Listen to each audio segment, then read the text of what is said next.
তাহলে আমার বৃন্দাবনের যে মাধুর্য তুমি তো দর্শন করতে পারবে না, দর্শন করিতে পারবে না। তাই কৃপা করে তোমায় বলি তুমি পদব্রজে যেও যাও আমার এই মাধুর্য মণ্ডিত বৃন্দাবন। তাই হয়, তুই যদি সেটাই চাস আমি যাবো এই বৃন্দাবনে পদব্রজে। নিজের মনে একটু সামান্য অহংকার নিয়ে পরদিন উদ্ধব গিয়েছিল বৃন্দাবনে, কিন্তু বৃন্দাবনে যাবার সময় কি হয়েছে, যখন উদ্ধব মহারাজ ওই বৃন্দাবনে প্রবেশ করলো সময়টা ছিল কখন জানেন? ভোরের বেলা।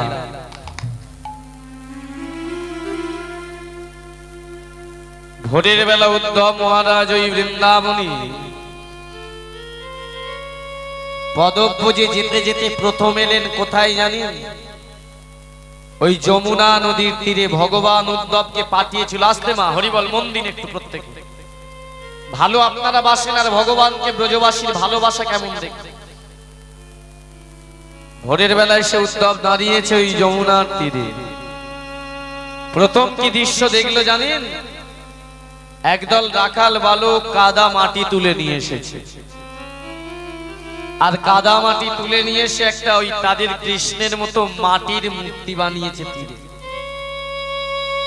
বানিয়ে চারিদিকটা পরিষ্কার করেছে। কিছু ফল তুলে নিয়ে এসে বন থেকে, আর ফল তুলে নিয়ে এসে একজন ওই মাটির মূর্তিটাকে কাছে এসে হাতের ফলটা তার ওড়না দিয়ে ভালো করে মুছে বলছে, ও কানাই খানা ভাই একবার ফলটা। দেখুন বাবা, আপনারাও আপনাদের মাটির মূর্তি বাড়িতে আছে, পুজো করেন, প্রত্যেকে পূজার জ্বালা নিয়ে যান, কিন্তু দেখুন বৃন্দাবনে তাদের ভালোবাসা কৃষ্ণের। যেই একজন বলছে ওরে কানাই ফলটা খানা, আর একজন বলে কানাই তোর প্রতি রাগ করেছে, তোর ফল খাবে না, আমি যাচ্ছি, আমি গিয়ে কানাইকে ফল খাওয়াবো। সেই ছেলেটা ধীরে ধীরে ধীরে ধীরে এসে কানাইয়ের ওই মাটির মূর্তির গলাটা জড়িয়ে ধরেছে। ও কানাই, কানাই তুই চলে গেছিস তো কি হয়েছে? কতদিন হলো তুই আমাদের হাতের ফল খাস, কতদিন হলো আমরা তোর গালের ফল খাইনি। কানা কানাই একেবারে তুই খা,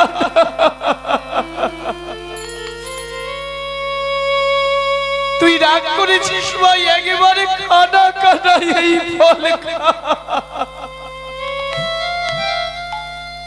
যেই এই দৃশ্য দেখেছে উদ্ধব মহারাজ মনে মনে ভাবছে, এ কেমন বৃন্দাবন, এ কেমন বৃন্দাবন। এরা যদি মাটির মূর্তিকে জড়াইয়ে ধরে বলে কানাই তুই ফল খা, এরা যদি এত নয়নের জলে কেঁদে বলে কানাই ফল খা, তাহলে যেদিনই আমার এই কৃষ্ণ বৃন্দাবনে ছিল সেদিন না জানি এরা কত ভালোবেসেছে আমার কানাইকে, কত ভালোবেসেছে। নিতাই গৌর হরি বল, হরি বল, হরি বল। আমার কানাইকে ক্ষণেকের মধ্যে যেন উদ্ধবের মনে যে চেতনা, যে অহংকার ছিল সেটা যেন পরিবর্তন হলো। না না না না, এই এই এই ভালোবাসা তো আমার দ্বারকায়, আমার মথুরায় আমার কৃষ্ণকে কেউ বাসে না। আচ্ছা আরেকটু আমি ভিতরে যাই, গিয়ে দেখি আর সবাই কি করছে। যেই আরেকটু ভিতরে গেছে, ছুটতে ছুটতে গিয়ে দেখলো একটা মেয়ে দূর থেকে ছুটতে ছুটতে আসছে, আর এসে সামনে একটা মাটির ঢিপিতে আছাড় খেয়ে পড়ে বলে উঠল, প্রাণবধূ বধূ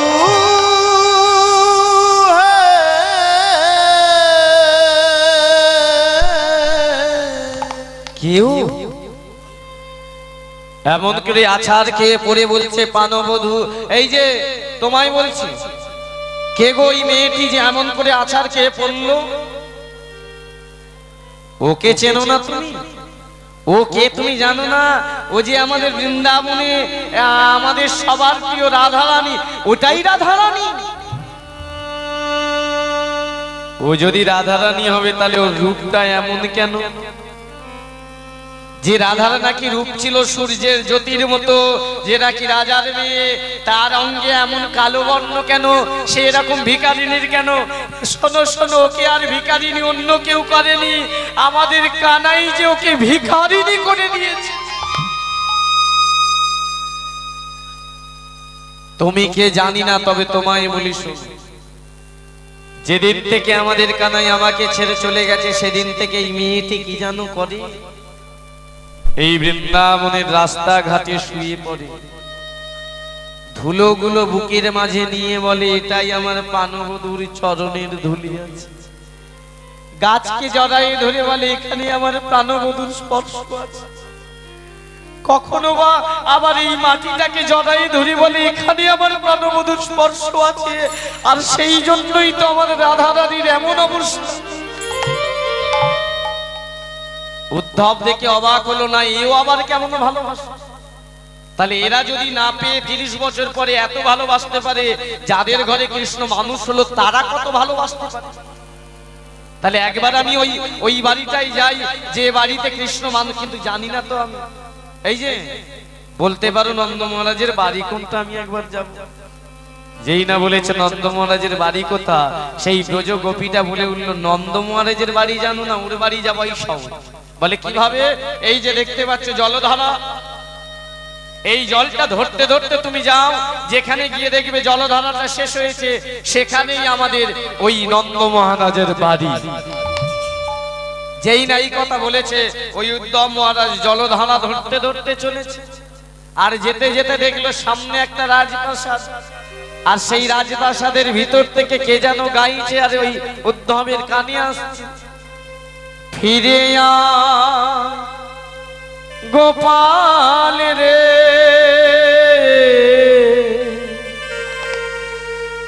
ঘরে আয় গোপাল রে,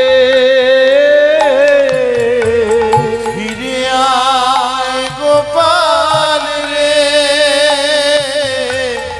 ঘরে আয় গোপাল রে, ফিরে আয় গোপাল রে, ঘরে আয় গোপাল রে, ফিরে আয় গোপাল রে,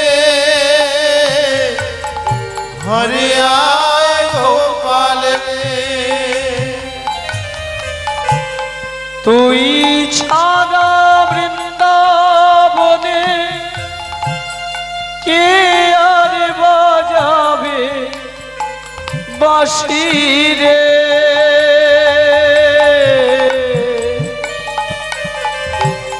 তুই ছাড়া বৃন্দাবনে কে আর বাজাবে বাঁশি রে, তুই ছাড়া বৃন্দাবনে কে আর বাজাবে বাঁশি রে,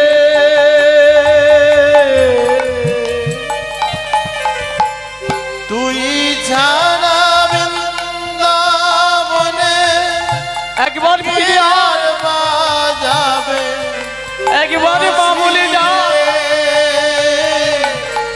ঘরে আয় গোপাল রে, ফিরে আয় গোপাল রে, ঘরে আয় গোপাল রে, ফিরে আয় গোপাল রে। মা, কে ডাকে আমায় মা? সেই দিন উদ্ধব মহারাজ ওই নন্দালয়ে ঢুকে দেখলো, যে জলধারাটা ধরতে ধরতে সে এলো, ওই জলধারাটা ওখানেই শেষ। আশ্চর্যের বিষয় কি জানেন মা? ওই জলধারাটার অন্য কারণ নয়, ওই যশোমতী মা কাঁদতে কাঁদতে তার নয়নের জল পড়ে বৃন্দাবনের মাটিতে জলধারা হয়ে গিয়েছে। এই ভালোবাসা আমরা বাঁচতে পারবো, এই জন্যই ভগবান বৃন্দাবনে সর্বশ্রেষ্ঠ লীলা করেছে। গোবিন্দ সত্য যুগে চিন্তা করছে, রাধে বৃন্দাবনে তুমি কত কাঁদবে, আর এখন থেকেই কাঁদতে শুরু করেছো। না, তোমায় কাঁদতে দেব না। শোনো রাধে, আমি তোমার কাছে এসেছি, বলো তুমি কি চাও, কি পেলে তুমি খুশি হবে, তোমাকে আমি শান্ত করতে পারবো, তোমার মনের আশা পূর্ণ করতে পারবো। যেই না এই কথা বলেছে, রাধারানী বলে, গোবিন্দ আমার চাওয়া তো আর অন্য কিছু না, আমার একটাই চাওয়া, আর চাওয়াটা হলো ওই বৃন্দাবনে আমি অন্যের ঘরণী হলেও তুমি এমন কিছু স্থান নির্মাণ করো যেখানে লুকিয়ে যেন তোমার চরণ সেবা করতে পারি। যেই না এই কথা বলেছে, গোবিন্দ মনে মনে ভাবলো, আহা, এই জগতে সবাই বলে আমাকে নাকি আমি জগৎ চিন্তামণি, কিন্তু রাধে তোমার এই চিন্তার চাওয়ার জন্য আজ আমি তোমায় নাম দিলাম, তুমি যুগ চিন্তামণি, তুমি যুগের চিন্তা করো। তাই শোনো, তুমি আমার চরণ পেতে চাও, দাপর যুগে একাকিনী তো, একা ভাবে এটা আমি সৃষ্টি করব, তুমি নিজেই করবে। হে ভক্তমণ্ডলী, সত্য যুগের শেষে রাধারানী যে নয়নের জল ক্ষীরোদের মাটিতে পড়লো, আর সেই ক্ষীরোদ মাটিতে যে কাদার সৃষ্টি হলো, গোবিন্দ রাধারানীর মনের ইচ্ছে রাখার জন্য, পূরণ করার জন্য একটা পর্বতের সৃষ্টি করলেন, যার নাম দিলেন গোবর্ধন পর্বত। শোনো রাধে, এই পর্বতের গহ্বরে শ্রীধাম বৃন্দাবনে তুমি আর আমি লুকিয়ে প্রেমলীলা করব, কেউ দেখতে পাবে না। আর যেই এই কথা বলেছে যে রাধার নয়নের জল থেকে পর্বত সৃষ্টি হলো, সেই পর্বতের ভিতর থেকে কে যেন গাইতে শুরু করেছে, শ্রীকৃষ্ণ গোবিন্দ হরে মুরারে, হে নাথ নারায়ণ বাসুদেবা। শ্রীকৃষ্ণ গোবিন্দ হরে মুরারি, হে নারায়ণ হে বাসুদেবা। শ্রীকৃষ্ণ গোবিন্দ হরে মুরারে, হে নাথ নারায়ণ বাসুদেবা। শ্রীকৃষ্ণ গোবিন্দ হরে মুরারি, হে নারায়ণ হে বাসুদেবা। একমাত্র স্বামী শাখা হমারা, হে নাথ নারায়ণ বাসুদেবা। একমাত্র স্বামী শাখা হমারা, হে নারায়ণ হে বাসুদেবা। একমাত্র স্বামী শাখা হমারা, হে নাথ নারায়ণ বাসুদেবা। একমাত্র স্বামী শাখা হমারা, হে নারায়ণ হে বাসুদেবা। শ্রীকৃষ্ণ গোবিন্দ হরে মুরারে, হে নাথ নারায়ণ বাসুদেবা। শ্রীকৃষ্ণ গোবিন্দ হরে মুরারি, হে নারায়ণ হে বাসুদেবা। শ্রীকৃষ্ণ গোবিন্দ হরে মুরারে, হে নাথ নারায়ণ বাসুদেবা। নিতাই গৌর গোবিন্দ হরে মুরারি, হে নারায়ণ হে বাসুদেবা। কৃষ্ণ গোবিন্দ হরে মুরারি, হে নারায়ণ হে বাসুদেবায়। ওই ছোট্ট কাদা থেকে যে পর্বত সৃষ্টি হয়েছিল বাবা, সেই পর্বত থেকে শ্রীকৃষ্ণ গোবিন্দ যেই গেয়ে উঠলো, রাধারানী বলে, গোবিন্দ এ তুমি কাকে সৃষ্টি করলে, যে পর্বত রূপে সৃষ্টি হয়ে তোমার নাম করছে? গোবিন্দ বলে, রাধে একে তো আমি সৃষ্টি করিনি, তুমিই তো করেছো। গোবিন্দের কথা শুনে রাধারানী বলে, আমি? বলে, হ্যাঁ, তুমি যে নয়নের জল ক্ষীরোদের কুলে ফেললে, তোমার ওই নয়নের জলে কাদা হলো, কাদা থেকেই সৃষ্টি করলাম এই পর্বত। এবার ভক্তমণ্ডলী, যে রাধার অন্তরে এত ভক্তি, তার নয়নের জল যদি মাটিতে পড়ে কাদা হয়ে এত বড় পর্বত হয়, তাহলে তার অন্তরে ভক্তি হবে না? এবারে রাধারানী বলে, গোবিন্দ এর গহ্বরে আমরা প্রেমলীলা করব? বলে, হ্যাঁ। কিন্তু গোবিন্দ, এই তো সত্য যুগ শেষ হতে চলেছে, এরপরে তো একটা যুগ আছে ত্রেতা যুগ, তারপরে দাপর যুগ, তাহলে এই ত্রেতা যুগে তুমি একে কোথায় রাখবে? বলে, ও চিন্তা তোমার নয়, যার গহ্বরে আমি প্রেমলীলা করব তাকে আগে পরীক্ষা করে দেখবো না সে কতটা আমার লীলা গ্রহণের উপযোগী? বলে, হ্যাঁ তা ঠিক। বলে, শোনো, পর্বত থেকে একে আমি দ্বিতীয় জন্মে দেব মানুষের রূপ। তাই হে ভক্তমণ্ডলী, সত্য যুগ শেষ হলো, ত্রেতা যুগ যে এলো, অযোধ্যায় রাম রূপে জন্মগ্রহণ করলেন প্রভু, আর এই গোবর্ধনকে পরীক্ষা করার জন্য জন্ম দিলেন আমাদের এই ভারতবর্ষে নয়, তখন অখণ্ড ভূমি ছিল, বর্তমানে যেটা শ্রীলঙ্কা। মন দিয়ে শুনে রাখবেন, সেই শ্রীলঙ্কা শালবনী বলে একটা জঙ্গল ছিল।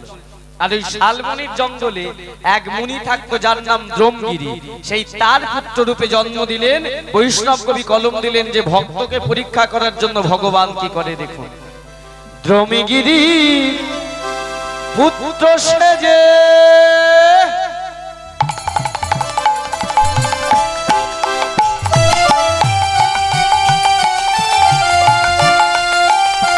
উলুধ্বনি উলুধ্বনি হরি হরি হরি বল।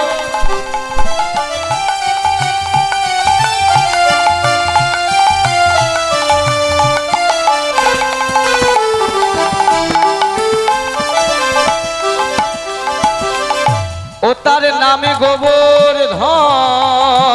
গোবর্ধন দ্রোমগিরি পুত্র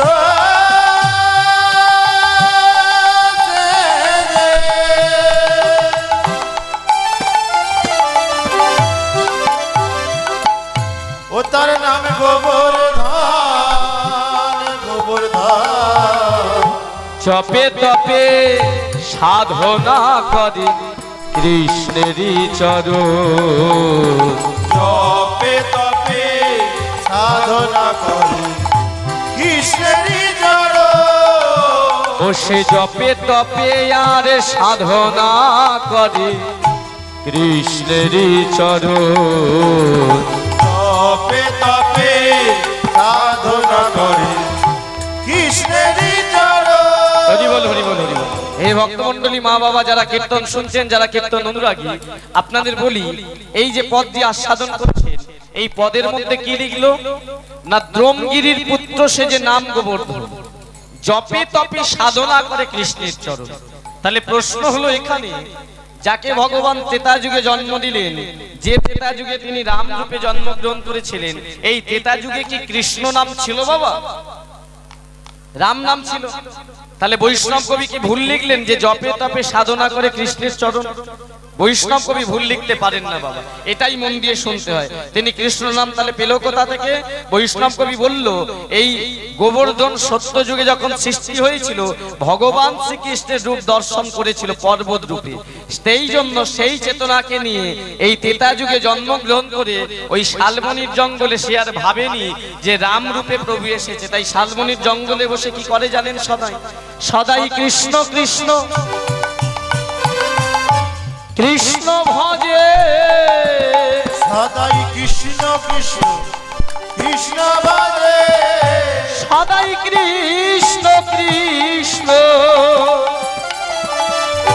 কৃষ্ণ ভজে।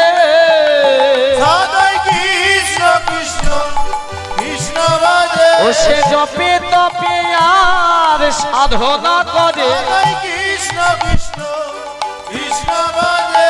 ও সে জপে তপে আর সাধনা করে। সদাই কৃষ্ণ কৃষ্ণ কৃষ্ণ ভজে। বলে আমায় কৃপা করো বলে, কৃষ্ণ কৃষ্ণ কৃষ্ণ ভজে। আমি তোমার চরণের দাস হব।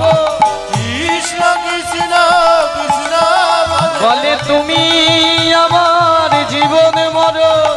কৃষ্ণ কৃষ্ণ কৃষ্ণ ভজে। বলে তোমায় ছাড়া আর কিছুই চাই না। কৃষ্ণ কৃষ্ণ কৃষ্ণ ভজে। বলে দেখা দাও হে মদন মোহন। কৃষ্ণ কৃষ্ণ কৃষ্ণ ভজে। বলে দেখা দাও হে মদন। বলে ও হে দয়াল শ্রী হরি, নিতাই গৌর হরি হরি বল। দেখা দাও হে মদন মোহন। কৃষ্ণ কৃষ্ণ কৃষ্ণ ভজে। জপে তপে সাধনা করে কৃষ্ণেরই চরণ। জপে তপে সাধনা করে কৃষ্ণেরই চরণ। ও হে দয়াল হে, ও হে দয়া হে।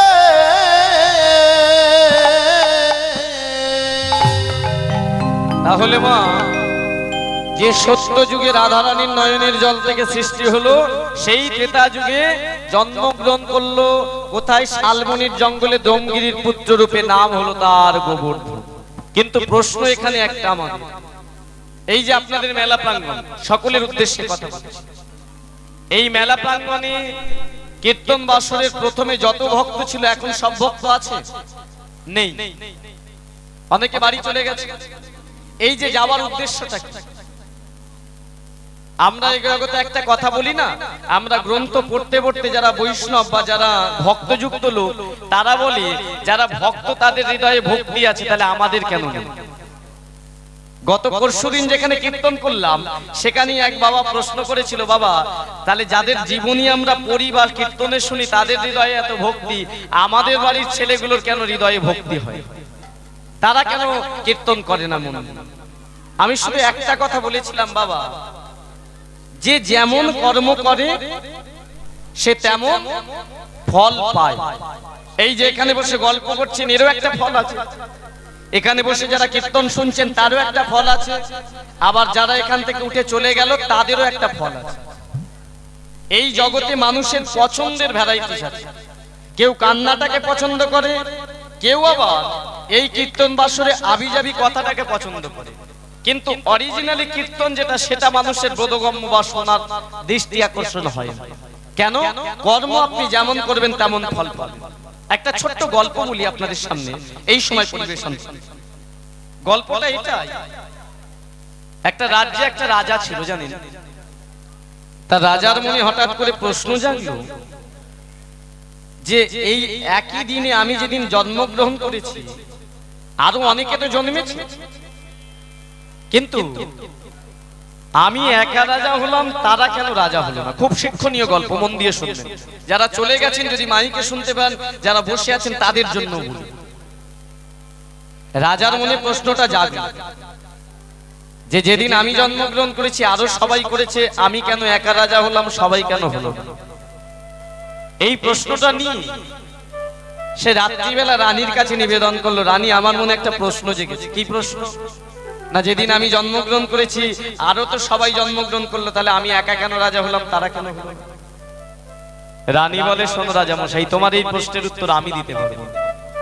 তুমি এক কাজ করো, তোমার যে গুরুদেব যার কাছে তুমি দীক্ষা নিয়েছো সে তোমার প্রশ্নের উত্তর দিতে পারে। পরদিন সকালবেলায় রাজা মশাই তার গুরুদেবকে এই প্রশ্নটাই করলেন। আর যেই প্রশ্ন করেছে, গুরুদেব সঙ্গে সঙ্গে বলে, বাবা বড় কঠিন প্রশ্ন করল, যে তুই কেন রাজা হলি, ওরা কেন হতে পারলো না? তবে তোর এই প্রশ্নের উত্তর আমি না দিতে পারলেও এক জায়গায় পাঠাবো, তারা দিতে পারবে। কে দিতে পারবে? গুরুদেব বলে, ওই বনে চলে যাও, ওই জঙ্গলে গিয়ে দেখবি কিছু মুনি যজ্ঞ করছে, সেই মুনিরা অনেক কিছু জানে, ওরা তোর প্রশ্নের উত্তর দিতে পারে। যে এই কথা বলেছে বাবা, সঙ্গে সঙ্গে ওই রাজা কি করেছে, রথে করে চলে গেছেন বনের মধ্যে। আর বনের মধ্যে যেই গিয়ে দাঁড়িয়েছে, ভিতরে প্রবেশ করেই দেখলো কিছু মুনি যজ্ঞ।